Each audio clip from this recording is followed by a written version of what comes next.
temperatures are starting to rise, and my patience is starting to get thin, just with the idea of the way people have been talking about one of the best athletes that have graced this town in decades, and Bryce Harper. Can't wait to get into it today.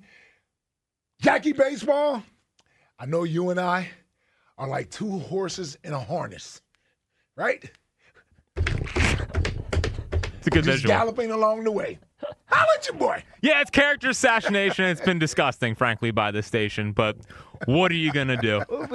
Character assassination of whom? Of old Brycey? Yeah. What do you think we're talking about? Yeah, how is it character assassination? Oh, now he's a me guy, diva, baby, blah, blah, blah. Yeah. Guy can't be a human. It's crazy. So He can be human. listen, good huddle up session earlier today, boys. It was a good huddle up session. You're getting double teamed today. Pause. Oh, Whoa. jeez. Whoa. Oh, my goodness. Well, it feels like What'd you think of the D? It feels like the 5 minutes in between the show with Hugh in here. The guy's more interested in the Tony Clark sister-in-law story. I've ever seen him interested in anything since he's been here. So true. I was like, that guy could do 7 straight hours on the Tony Clark sister-in-law story. Well, okay, so let's talk about Bryce. And this isn't about character assassination. It's about like realistic what's going on here. And I actually think the Bryce Harper thing, there is some thought, hey, he'll get this out of his system and they'll let him say what he wants to say and then everything will just move on. But I don't think that's where we are. I think this is going to linger, and I think it's an issue that it lingers. It's such a weird transformation to see Bryce, who you think of as Mr. Philly, right? Everything that Bryce has done since he got here has been under the sort of image of Mr. Philly, from the supporting what the organization does to the tattoos and the fanatic stuff. He's been Mr. Philly, and this is not like, this doesn't feel like Mr. Philly stuff. I just want you to think about what it would, if you think that this is overreacting, this will just go away, whatever. I want you to think about what this would sound like if any other star on the first day of camp or whatever said the sort of things that Bryce sort of hinted at or intimated at about the GM. It would sound crazy. If Jalen Hurts was talking about Howie Roseman in that way, it would sound crazy, right? Yes. I mean, the city would melt down. Even if Joel Embiid or Tyrese Maxey did it with Daryl Morey, it would sound crazy. And this isn't to say that Bryce didn't have a reason to feel disappointed or angry or any of those things. I'm just trying to put it in the context of what is actually going on here. And the reason I don't think it's going away is I don't know how it goes away, right? He's clearly unhappy with the roster, or he wouldn't be complaining about who is hitting behind him some more, which is something that Scott Boras talked about, right? He is clearly unhappy to some certain extent. The fact that he doesn't have a contract extension. 2 years ago he wanted one, he still doesn't have one, whatever. He clearly either doesn't respect or is disappointed in the general manager, and if it was just about an apology, which he's already gotten, it wouldn't still be that way. And the reason that I think it's sticking around is because nothing in any of the things I talked about is changing. Dave Dombrowski is still going to be the president of baseball operations for the team.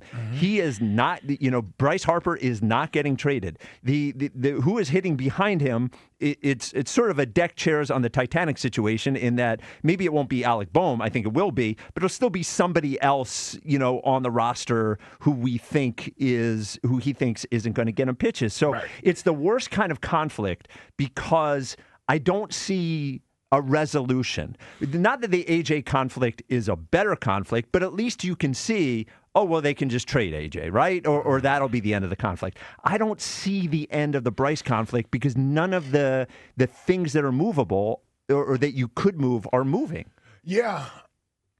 And that's what's sort of frustrating and almost disheartening for those of us that would love to see Bryce move past this, get focused on the season, get back to playing baseball the way we know that he can play, and not allow this to become some sort of distraction. I don't believe it's a distraction yet. It's spring baseball. These guys are going to spend the next month and a half trying to get ready for the season. Bryce is going to go off to the World Baseball Classic, where he's going to dive completely into that. The only way I could see this being a distraction from Bryce's standpoint is if this affects his play. if this affects his play, if he stays in this sort of mood that he's in, and now we're seeing that he's taking it from the clubhouse / whatever you want to call it, media form, to now it's affecting him on the baseball field, right? So unless that were to start happening, I don't think it's going to be a distraction. If he starts playing well, even if he finds a way to turn this around and use it as motivation, that could be a roundabout positive thing for the Phillies if it has motivated him or ticked him off to where he's going to be more productive. We all would agree that that's a good outcome per se. If he plays better? Yeah, if he plays better. That's sure. what I'm saying. If he just plays better. Yeah, if that's what happens. But don't you think the lingering effect of the poster boy for the organization not being on the same page with the front office of the organization, it's just strange, I guess. I don't know. I think moving forward, he has been a guy who has helped them get free agents, right? And we heard now, right, wrong, or indifferent, we heard that he wasn't talking to Kyle Schwarber in this whole thing. Yeah. Now, I think he stayed out of it for respect for Kyle Schwarber. And you could certainly look at it that way. Yeah. But moving forward, I just think the guy not being on the same page and having some sort of animus toward the general manager it's okay for a minute, but if he's not getting the contract and they're not changing the roster and Dave Dombrowski's not going anywhere, I don't know. It's just like it's a weird vibe, and it isn't how I have thought that Bryce Harper has been as a member of the Philadelphia Phillies. Well, he's clearly at a crossroads when it comes to where he feels like he's valued with this organization. Is he appreciated for what he's done for the organization since signing here. And listen, the contract thing out there, I know that's taboo for a lot of people. People hear contract extension. Dude, you got a 13-year deal. You got $300-something million. I don't want to hear anything about a contract extension. Win us a World Series. I get that. He's never going to win that argument in public appeal. He's just not going to win that argument through the public. But here's the thing where the Phillies could actually have some foresight and understand his value that he has to the team, not just on the field, but also off the field, because they certainly know that in that bank account. They see people coming through those turnstiles.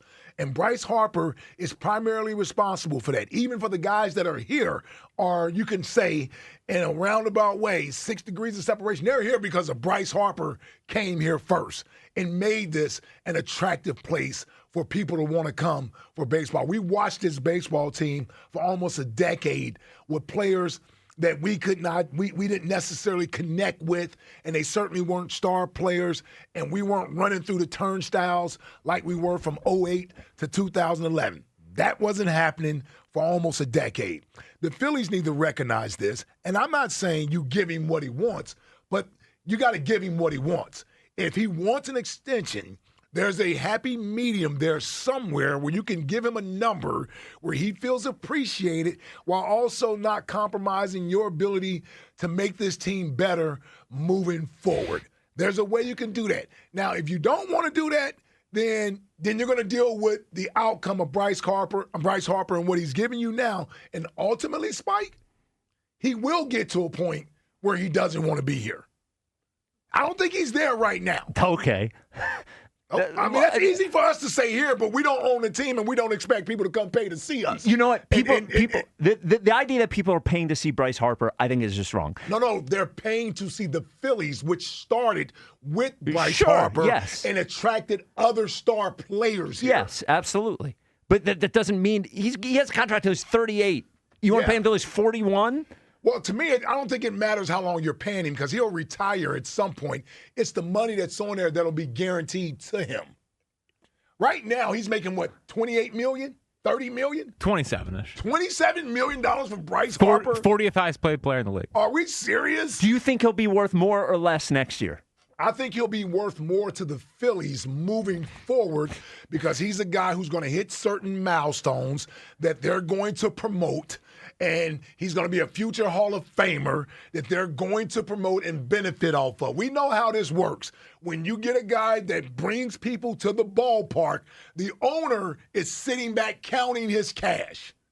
He's counting his money. So it's not like he's going broke for paying Bryce Harper $27 million when this guy's out there making $70 million, $60 million. He's spending money on his friends. like he spent $300 million on Trey Turner. He just spent $45 million on JT Realmuto. Well, that's on the Phillies. That's not Bryce. Well, of course it's for Bryce. Everything's for Bryce. No, JT Realmuto's not for Bryce. Of course it's for Bryce. No, that's They're because let him walk. No, that's because the Phillies couldn't bring anybody else in here, and then they decided to pay JT. They didn't even want to pay JT. 215-592-9494. Giving Bryce an extension at this point is psychotic, actually. He's got 5 years left on his contract. Add 3 years, $100 million. Oh, yeah. Exactly. Yeah. Oh, yeah, sure.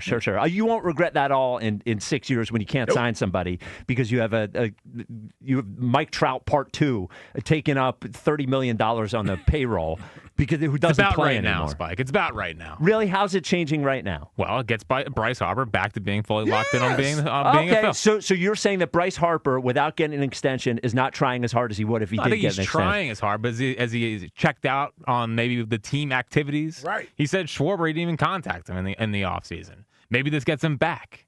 You want Bryce Harper back or not? Well, he doesn't. He doesn't care. That's a crazy thing to say. Why? That Bryce Harper is not going to be as locked in because he doesn't have a contract in 7 years. I think he's locked in. Do you think if a player doesn't feel appreciated by the organization, a franchise player doesn't feel appreciated by the organization, is going to give everything as far as he may go out there and do his job, but is he doing the extra things? Is he doing it with a smile on his face? Is he doing those things? I mean, if those things don't matter to you, then okay. But I think it does matter to the fans. I think it does matter to the fans. They may say right now, I don't care. He's under contract. He's getting paid. He's making $27 million. But when Bryce Harper starts to look like he's disconnected from here, then it will start to matter to fans. He's looked disconnected for 2 years, to be quite honest. 215-592-9494. Would you give Bryce a contract extension just to shut him up?